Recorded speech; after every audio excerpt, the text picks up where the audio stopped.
মাহিম, আজকে তোর একটা বুদ্ধি পরীক্ষা করবো। বলো। আমি তো তোর বড়, তাই না? ধর আমার বয়স হচ্ছে 10 বছর, আর তুই আমার অর্ধেক বয়সে, তাহলে তোর বয়স কত হইলো? 5। হ্যাঁ, হইছে। এখন আমরা অনেক বড় হয়ে গেছি, আমার বয়স হয়ে গেছে 50 বছর। তাহলে তোর বয়স কত হবে? আমার 25।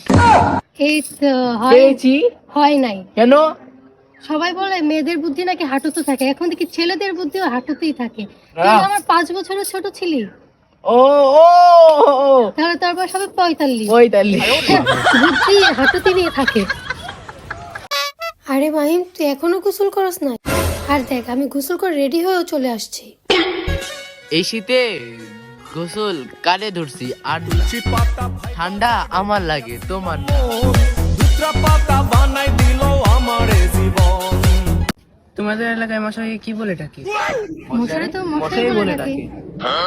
তোদের এলাকায় মশারি কি বলে ডাকে? আমাদের এলাকায় মশাইকে ডাকতে হয় না, একাই আছে মশাই।